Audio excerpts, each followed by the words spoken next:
A seguir é sobre difusão molecular em gases, com o objetivo de determinar o coeficiente de difusão molecular entre gases, utilizando a célula de Arnold em condição pseudoestacionária.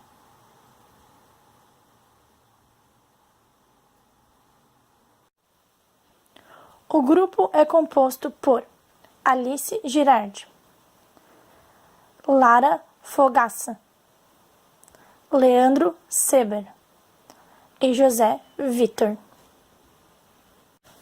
A transferência de massa é o processo de transporte no qual existe a migração de uma ou mais espécies químicas em um dado meio, podendo esse ser sólido, líquido ou gasoso. O transporte das espécies químicas por difusão deve-se à diferença de potenciais químicos das espécies, ou seja, a diferença de concentrações entre dois locais num dado sistema. A lei de Fick é uma lei quantitativa na forma de equação diferencial que descreve diversos casos de difusão de matéria, em um meio no qual inicialmente não existe equilíbrio químico. Recebe este nome em homenagem a Adolf Fick, que a derivou em 1855. A primeira lei de Fick define o fluxo difusivo como o número de partículas por unidade de área por unidade de tempo. Este é igual a menos o coeficiente de difusão vezes o vetor de gradiente de concentração. O sinal negativo é por causa que o fluxo de átomos é na direção oposta ao gradiente. A célula de Arnold é um dispositivo que, de forma simples, permite a medição de coeficientes de difusão mássica. Ela é composta por um capilar semi-preenchido por um líquido puro volátil.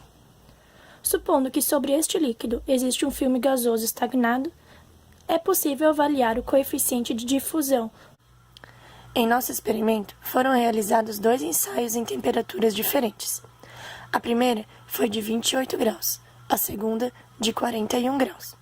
Para ambos, a velocidade de arraste do ar foi de 10 ml por minuto.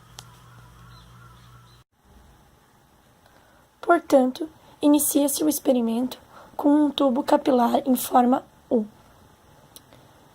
Ele é preenchido com um líquido volátil. No nosso caso, foi o metanol.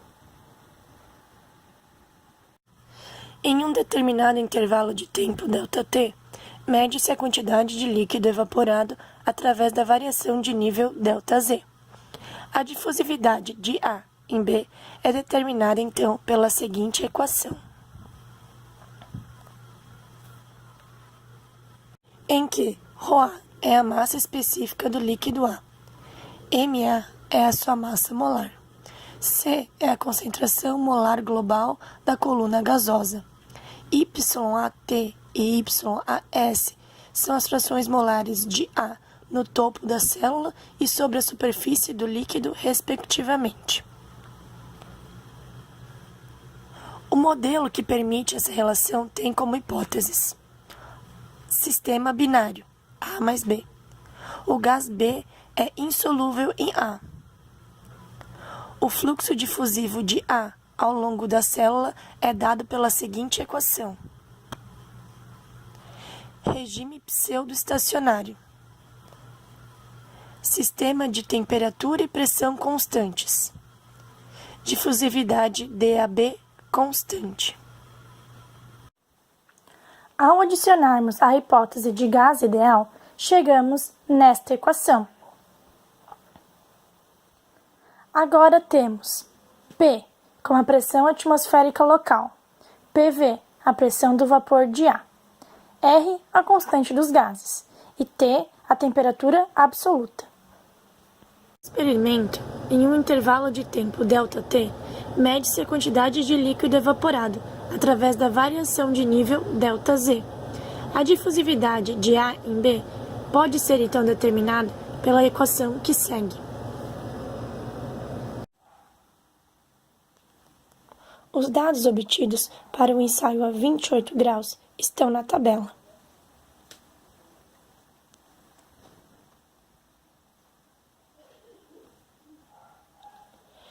Note que para a variação de 5 milímetros de Z, levou-se aproximadamente 1 hora e 55 minutos.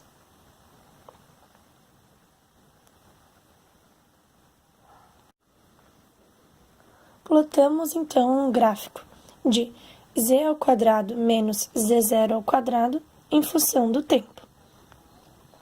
E chegamos na seguinte reta, que tem como equação y igual a 4 vezes 10 na menos 9 vezes x, menos 3 vezes 10 na menos 6. Já para a temperatura de 41 graus, obtivemos os seguintes dados.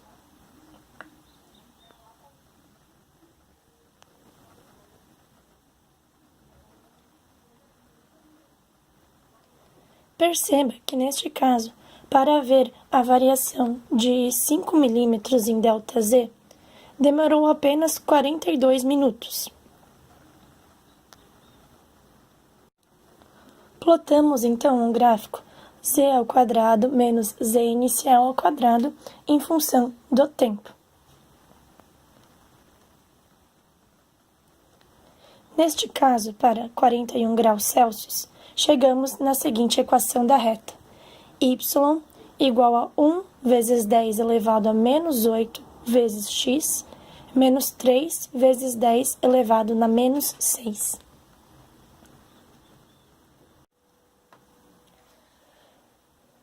Pela equação linearizada, temos que o coeficiente linear é zero e que o nosso coeficiente angular é. Considerando que o experimento foi realizado à pressão atmosférica e que o nosso líquido é o metanol e tem como características massa molar 32 gramas por mol, densidade 792 kg por metro cúbico, pressão de vapor 13,08 kPa. Chegamos no seguinte equacionamento. Para a temperatura de 28 graus Celsius, substituindo na equação, obtivemos um DAB experimental igual a 8,89 vezes 10 na menos 6. O DAB teórico, de acordo com o Welch, para esta mesma temperatura é 1,64 vezes 10 na menos 5. Isto nos dá um erro de 45,8%.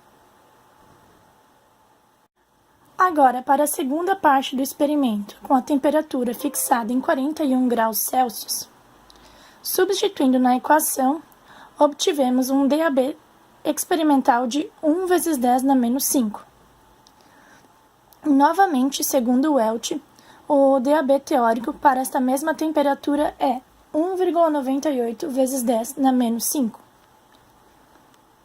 Portanto, neste caso, chegamos em um erro de 49,5%. Os erros encontrados ficaram relativamente baixos, visto que, comparando o DAB teórico com o DAB experimental, eles ficam praticamente na mesma casa decimal. O grupo acredita que este erro, tanto para a temperatura de 28 graus quanto para a temperatura de 41 graus, acontece devido à não estabilização da temperatura durante o experimento. A hipótese faz sentido, visto que os valores dos dois erros ficaram bastante similares.